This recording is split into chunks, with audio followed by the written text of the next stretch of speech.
She said, "I've been secretly filming us in the bedroom for memories. Don't worry, it's private."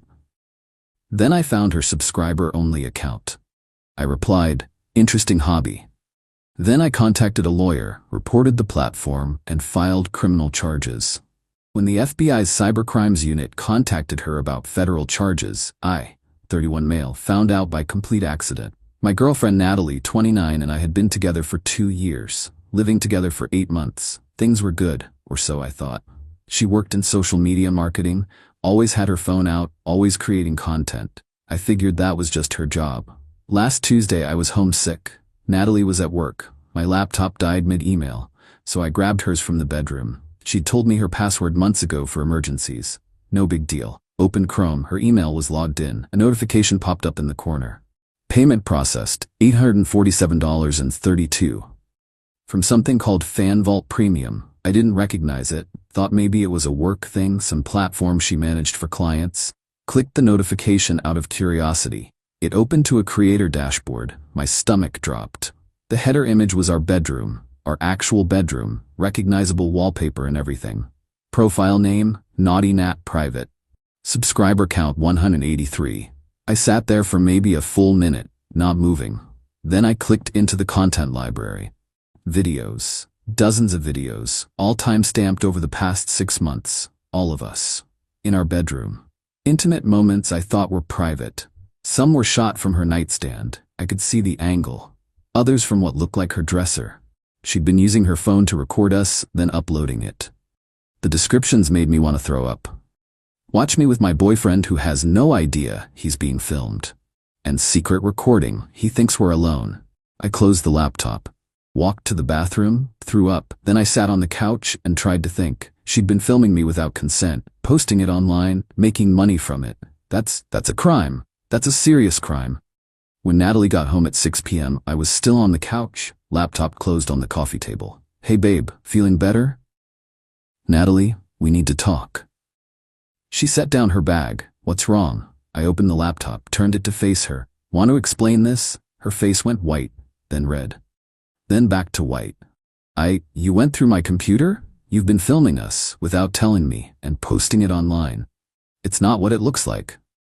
"It's exactly what it looks like. There are 183 people paying to watch videos you recorded of me without my permission." She started crying. "I was going to tell you. I needed the money, okay? My student loans are killing me, and this was easy money, and I didn't think you'd find out." "You didn't think I'd find out that you committed a crime?" "It's not a crime. It's just content creation." I actually laughed. No humor in it. "It's absolutely a crime. It's called non-consensual pornography, and since you're making money from it, it's probably a bunch of other crimes too. You're overreacting. Lots of couples do this. Couples who both consent. You never asked me. Because I knew you'd say no." The logic was staggering. "Get out." "What? Get out of my apartment? Well, right now, take your stuff and leave." "You can't kick me out. I live here. Lease is in my name. You're not on it. Get out." She grabbed some clothes, still crying, saying I was being cruel and unreasonable, said we could work through this, that I was throwing away 2 years over nothing. I just stood there until she left. Then I called a lawyer. Update 1. 1 week later, the lawyer's name was Mr. Hoffman. Mid-50s, specialized in digital privacy cases. I showed him everything. "This is serious," he said. "Federal serious. She's violated multiple laws." He listed them.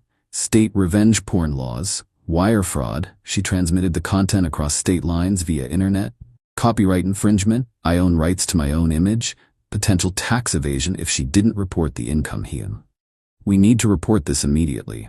To the platform, to law enforcement, and potentially to federal authorities." First step, he sent a legal notice to FanVault demanding immediate removal of all content featuring me and disclosure of how much money she'd made. FanVault responded in 48 hours. They took down the content and provided financial records. $31,847.62 over 6 months. She'd made $31,000 filming me without consent. Second step, filed a police report. The detective, Officer Williams, was professional, but I could tell he was uncomfortable. "This happens more than you'd think," he said. "Usually we see it after breakups, revenge scenarios. During the relationship is less common, but just as illegal. He took my statement, took the evidence, said he'd pass it to the DA. Third step, Mr. Hoffman contacted the FBI's Internet Crime Complaint Center, IC3. Because the content was distributed online across state lines and involved financial gain, it qualified for federal investigation. While all this was happening, Natalie started her campaign. First, she sent mutual friends messages. He kicked me out over a misunderstanding. I made some content for extra money and he's acting like I committed murder. So controlling. Some friends believed her. Started sending me messages about being unreasonable. I replied to exactly one. She filmed me in intimate situations without my knowledge or consent and sold that content online to 183 subscribers. That's not a misunderstanding. That's a crime. My lawyer has advised me not to discuss this further. That friend apologized, told others. The narrative shifted. Second, her mom called me. Brandon, Natalie is devastated. She made a mistake, but you're ruining her life over this. Can't you just forgive her? Mrs. Hoffman, wait, I can't use that name, her lawyer is Hoffman. Mrs. Torres, she committed multiple crimes against me. I didn't ruin her life, she ruined it herself. She said it was just a few videos. $31,000 worth, and that's after the platform took their cut. Silence. She made that much?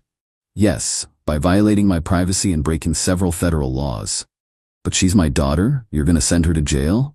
I'm not sending her anywhere. The legal system will decide what happens based on what she did. She hung up on me. Third, Natalie herself tried to contact me. Email, since I'd blocked her number. Brandon, please. I'm so sorry. I know I messed up, but we can fix this. I'll give you all the money. I'll delete everything. Just please drop the charges. I can't go to jail, please. I forwarded it to Mr. Hoffman without responding. Don't respond to anything, he advised. Let the legal process handle it. 2 days ago, I got a call from an FBI agent, Special Agent Rodriguez. Mr. Williams, I'm calling regarding your complaint filed with IC3. We've reviewed the evidence and we're opening a federal investigation. I'll need you to come in for a formal interview. The FBI, the actual FBI, was investigating my ex-girlfriend. The interview was yesterday. 2 agents, Rodriguez and someone named Agent Park. They asked detailed questions, timeline, what I knew, when I found out, what Natalie said. Did she ever mention doing this with previous partners? Agent Rodriguez asked. No. But I don't know. We'll be looking into that. If there's a pattern, that affects the charges. They showed me more evidence they'd pulled. Natalie had been active on 3 different platforms, not just FanVault. Total earnings closer to $50,000.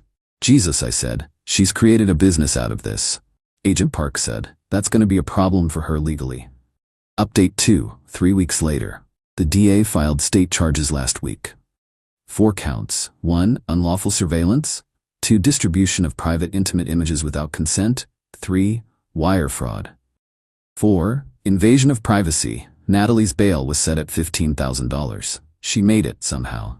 Then the federal charges dropped. The FBI's investigation found she'd been doing this for over 2 years. With 2 previous boyfriends before me, they found her. Both filed complaints after being contacted by investigators. One guy, Austin, called me through Mr. Hoffman. Dude, I had no idea she did this to anyone else. I thought it was just me. I was too embarrassed to report it at the time. The other guy didn't want contact, but his statement was part of the case file. Federal charges against Natalie. 1, production of unauthorized intimate visual content.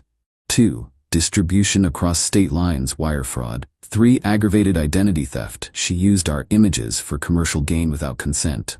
Each charge carries 2 to 5 years. They stack. She's looking at potentially 15 to 20 years if convicted on everything. Her lawyer tried to negotiate, offered to plead guilty to state charges if federal charges were dropped. FBI said no. Then the entitlement really ramped up. Natalie's mom started a social media campaign, posted about how the justice system was failing young women trying to make a living, and how I was weaponizing the law to hurt someone I claimed to love. Left out the whole filming without consent part. My mom found it and called me furious. Who is this woman, and why is she lying about you online? I explained the whole situation. My mom went nuclear. Posted her own response. This young woman committed multiple felonies against my son by filming him in intimate situations without his knowledge or permission, then sold that content online for profit. That's not trying to make a living. That's a sex crime. Delete this disgusting post. Mrs. Torres deleted everything within an hour. Natalie's friends tried a different approach. One girl, Bethany, showed up at my apartment. Brandon, you need to drop this. Do you know what prison will do to her? She's not a criminal. She committed crimes against me, and at least 2 other people. That makes her a criminal. It was just videos. Videos she made without consent and sold for money. How is this hard to understand? She didn't mean any harm. Intent doesn't matter. She knew what she was doing was wrong. That's why she hid it, and why her description specifically mentioned I didn't know. Bethany tried the guilt angle. She's talking about suicide. If something happens to her, that's on you. I called 911 right there. My ex-girlfriend's friend just informed me she's suicidal. Can you do a wellness check? Bethany's face went pale. I didn't mean, you can't just leave my apartment. If you contact me again, I'll file for a restraining order. She left. The preliminary hearing was last Tuesday. I had to testify. Face Natalie for the first time since I kicked her out. She looked terrible. Lost weight, dark circles, hair a mess. Part of me felt bad, a small part. Then I remembered she'd filmed me without consent over 80 times, sold those videos, made $50,000, and only stopped because she got caught. The prosecutor asked me questions. When did I find out? How did I feel? Did I ever consent? No, never. I didn't even know she was filming until I found the account by accident. Defense attorney tried to suggest I must have known because the camera angles were obvious. I trusted her. When you trust someone, you don't spend intimacy looking for hidden cameras. Judge wasn't buying the defense's arguments, bound her over for trial on all charges. As we left the courthouse, Mrs. Torres screamed at me from across the plaza. You're destroying my baby's life. She made a mistake. One mistake. Mr. Hoffman stepped between us. Mrs. Torres, if you continue harassing my client, we'll seek a restraining order and add witness intimidation to the charges against your daughter. She shut up real quick. But that night, I got an email from Natalie's lawyer. Settlement offer. She'd plead guilty to 2 state charges, serve probation, pay me $60,000, all her earnings plus damages, and register as a sex offender. In exchange, I'd write a letter to the federal prosecutor requesting leniency. I stared at it for a while, then called Mr. Hoffman. What do you think? Honestly, the federal case is strong. She's going to prison regardless, but this guarantees you financial compensation and a conviction on record. It's your call. I thought about it all night. Update 3. Final resolution. I turned down the settlement. Not out of vengeance, just principle. She committed federal crimes, multiple times, against multiple people. The pattern mattered. If I let her plead down, what message does that send? I told Mr. Hoffman that if you do this to enough people, it's fine as long as you apologize when caught. I understand. We'll proceed to trial then. The trial was 2 months later. Federal court. Austin testified too. So did the other guy, Derek, via video. The prosecution was thorough.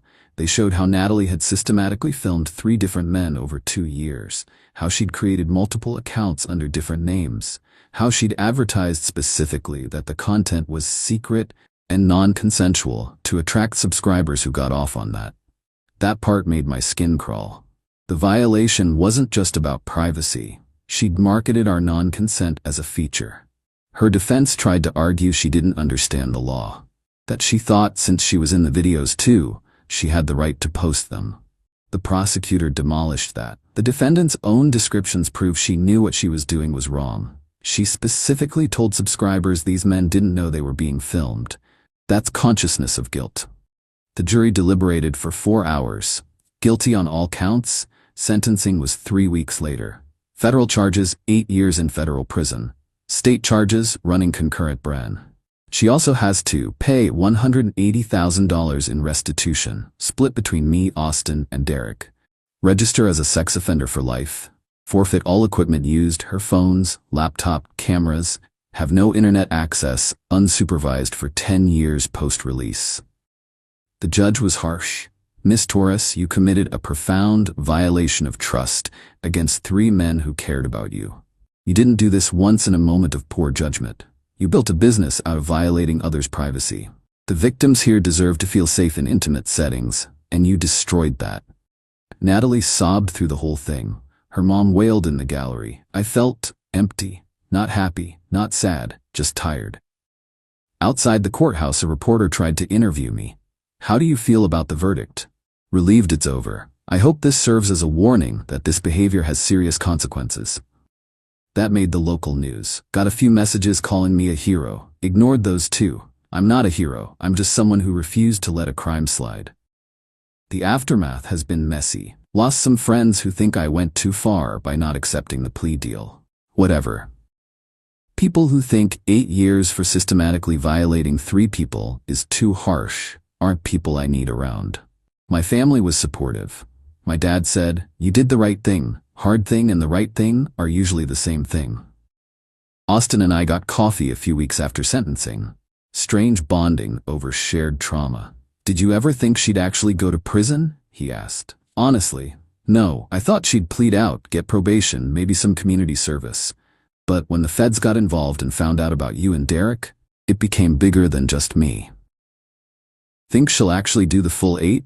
Probably out in 6 with good behavior. But the sex offender registry is forever. He nodded. Good. Derek sent me an email thanking me for pursuing charges. Said he'd been too afraid to report it when it happened to him because he thought no one would believe a man could be victimized this way. Seeing the prosecution take it seriously helped him process what happened.